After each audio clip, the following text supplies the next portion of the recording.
Torben Jespersen fra Copenhagen Economics, og du vil kigge lidt på økonomien i det her.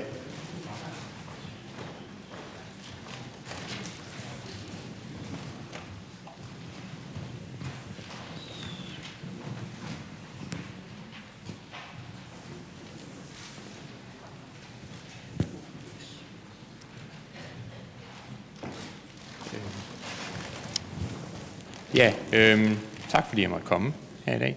Det er en fornøjelse at se så mange mennesker til et oplæg som det her. Jeg er som sagt Svend Torben Jespersen, og jeg kommer fra Copenhagen Economics. Vi er et privat konsulentfirma, der laver samfundsøkonomiske analyser, og det er så det, vi laver. Og Dansk Energi har så bedt mig om at kigge på samfundsøkonomien i... Svend, du er nødt til at tale lidt højere. Ja.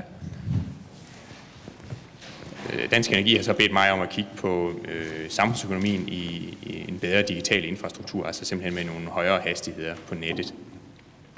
Og jeg vil lige tage tråden op fra Dimitri til at starte med og sige, at de fleste er nok enige om, at IKT og højere hastigheder på elektronisk kommunikation, det er noget af det, der ligesom har været med til at ændre vores samfund her i de seneste 10-15 år.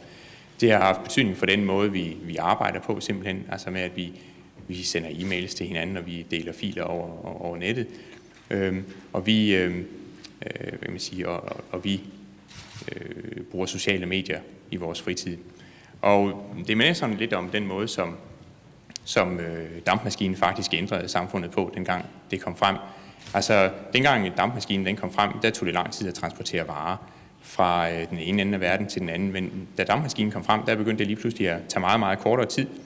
Og det betød, at der åbnede sig nogle helt andre muligheder for international handel. Og det skabte så baggrund for nogle ret betydelige stigninger i produktiviteten, fordi at nu behøvede man ikke længere at producere alle varer og tjenester sådan lige der, hvor man boede, men man kunne få andre folk rundt omkring i verden til at producere dem for sig. Sådan er det også med digital infrastruktur. Hvis du skal løse en opgave, jamen, så behøver du ikke sætte den person, som sidder ved skrivebordet lige ved siden af dig, til at løse opgaven, men du kan bede den dygtigste ude i verden om at løse opgaven for dig, og man kan styre sådan nogle projekter rimelig effektivt over nettet. Så det her det er nogle teknologier, der er med til at ændre den måde, vores samfund fungerer på, og giver muligheder for nogle store gevinster.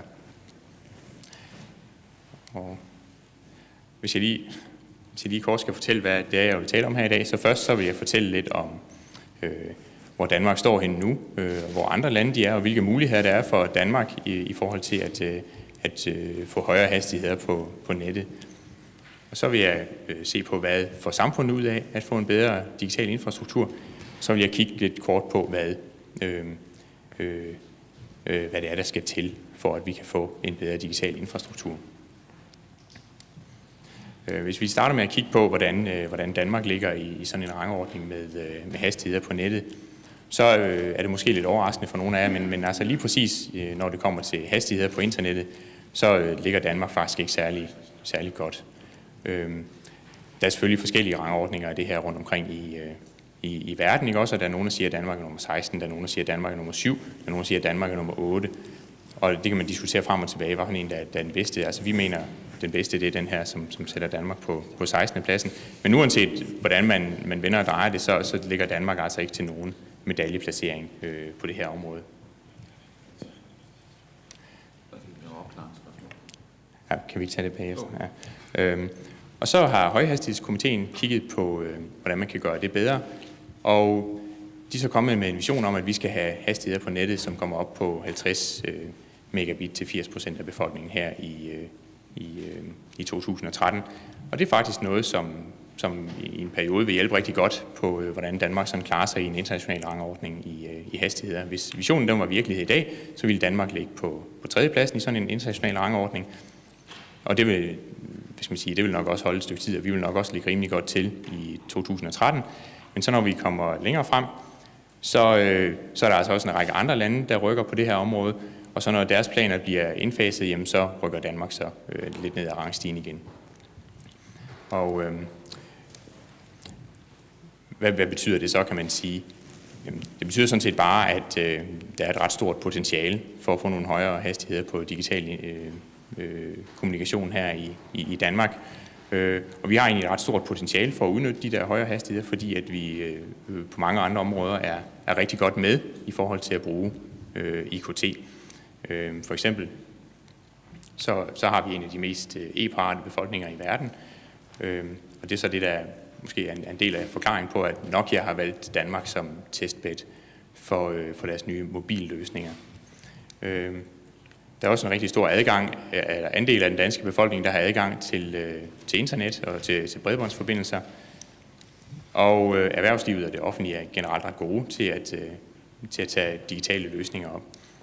For eksempel så videokonferencer, de bliver mere og mere udbredt i erhvervslivet. Og så er der nogle velkendte offentlige løsninger her, som vi alle sammen kender fra vores dagligdag, som er med til at gøre livet lettere for os selv. Og hvis man sådan opsummerer alle de her ting, jamen sådan samlet set som en nation, jamen så er Danmark faktisk rigtig stærkt placeret. Og det er sådan faktisk uanset hvem man spørger af dem, som rangordner landene efter de her ting. Så der er et ret stort potentiale faktisk for Danmark ved at få nogle højere hastigheder på nettet. Spørgsmålet er så, hvad er det for nogle fordele, der er forbundet med det, og selvfølgelig også, hvad er det for nogle omkostninger, der er forbundet med det. Og det er der ikke rigtig nogen, der har regnet på i Danmark før nu, så det har vi sådan prøvet at komme med et forsøg på. Sådan helt grundlæggende, hvorfor er det egentlig, at digital infrastruktur det skaber en værdi for den enkelte og for samfundet? Jo, men det er det, fordi at det skaber noget produktivitet rundt omkring i virksomhederne. Og det gør de dels i vidensserviceerhverv, som bliver mere produktiv, fordi at man bliver i stand til at finde mere information, man bliver i stand til at finde bedre information, man kan finde det hurtigere. Og det betyder, at de vidensservice, man leverer, de bliver bedre, de bliver billigere, og man kan levere dem hurtigere. Og det er jo sådan en produktivitetsfremgang, som er sådan relativt konkret. Virksomhederne, de får også mere effektive måder at blive ledet på. Altså, man kan tage det her eksempel med, at man behøver ikke længere sætte den person, der sidder lige ved siden af en til at løse en opgave. Man kan gå ud i verden og finde de dygtigste folk til at løse opgaverne for en. Og altså, hvis folk hele tiden laver det, de er bedst til, jamen så er der grund til at tro på, at så stiger produktiviteten. Så det er ikke noget, der kun er til gavn for videnmedarbejdere, det kan også være til gavn for alle mulige andre medarbejdere rundt omkring i økonomien. Og så hvis man siger sådan en lidt mere lavpraktisk ting, det er, at i det omfang, at det bliver lettere at kommunikere digitalt, jamen, så behøver man ikke rejse rundt til forretningsmøder rundt omkring i verden, og man kan måske også arbejde mere hjemmefra, og det betyder, at man sparer noget transporttid, og den der sparede transporttid, den kan man jo så bruge på at arbejde mere. Hertil det kommer, at det her er jo også noget, der skaber et bedre liv for almindelige mennesker. Og det er også noget, der fører til, at der bliver skabt en masse nye services og produkter, som, hvis man siger, som giver større produktivitet og større velfærd.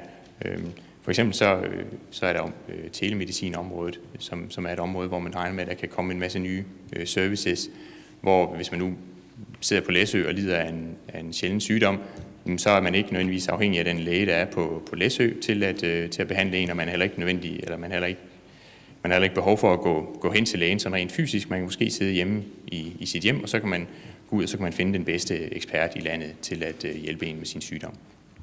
Og det samme med uddannelse.